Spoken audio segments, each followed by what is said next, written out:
the UMV because W is a Z space, but we don't have that in 2D textures, I believe. So UMV map out directly, so UMV map us out also. Then plug in the color into the CD port over here, because that's the color port.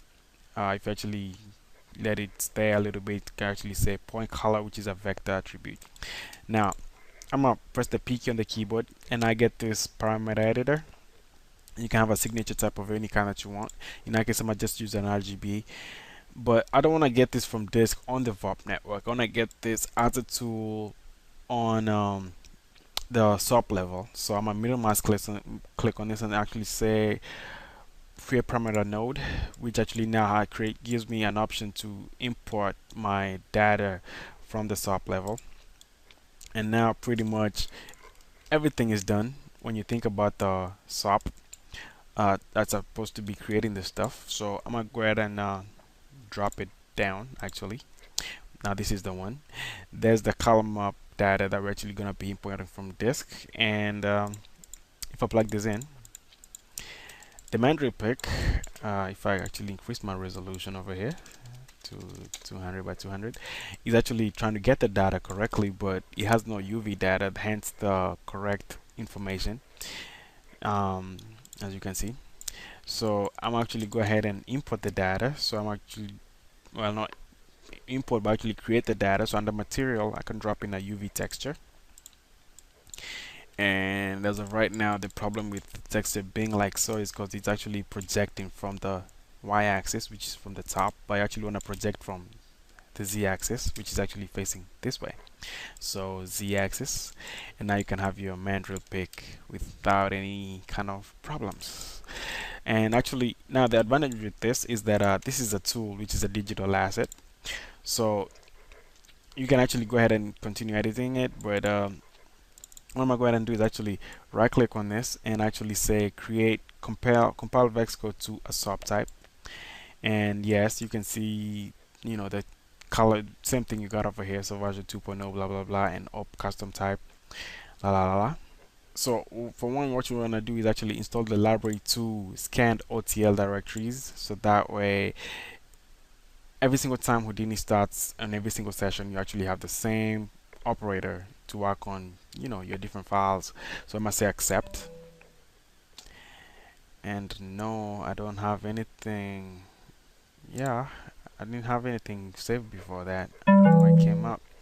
So I got my digital asset. Why is it two of them?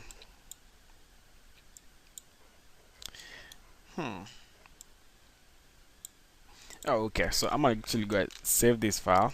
I'm gonna save it, and so I got my file saved out, and I'm gonna go ahead and start a new session, and go drop in a geometry,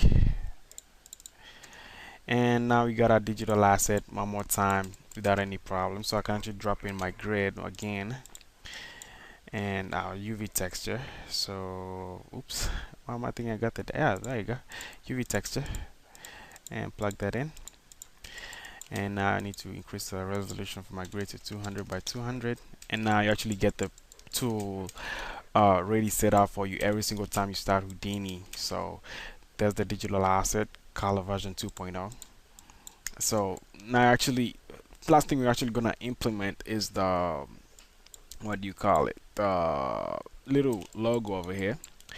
It's cool, but that's a Houdini logo. It has transparency on it and stuff. I went ahead and made one, but it's not as cool, but it's the same thing. It doesn't have any transparency on it, but if you want any transparency, just go ahead and knock yourself out. So we're gonna go ahead and save it, and I'm gonna go ahead and save mine as a custom pick under my Houdini dump, and it's a PNG format. I think that's the type they use most of the time in Houdini. So save. And actually, the way I actually got to know about the PNG is if you go to this particular path, which is under the Houdini session, which is under Houdini help icons, you can see all the icons in Houdini are actually dumped over here. So you can see all of them are PNGs. and that's how you actually work out with the files. So you can see all the PNG icons that you see every day in Houdini. So under the SAP, this is all the stuff that you see every day, and you can actually, like the grid, if you want to edit that and make it different from what you actually see in Houdini every day, you can actually edit that, then bring it back in Houdini, and you'll have your own custom pimped out Houdini session. There's the partition logo. So mine is just like that, simple stuff. Now we're gonna go ahead back to Houdini, and we're actually gonna right click on this and say type properties on the very bottom over there.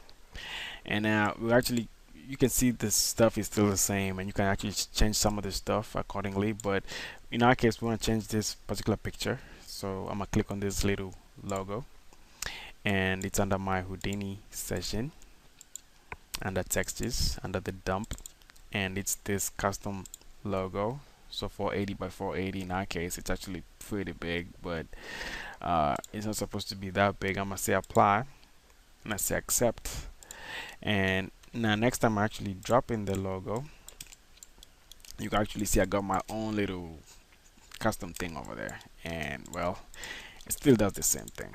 So it's not even a tutorial, but I just did it for the sake of it. I haven't been doing Houdini for the last 3 months, to be honest. Now I'm done.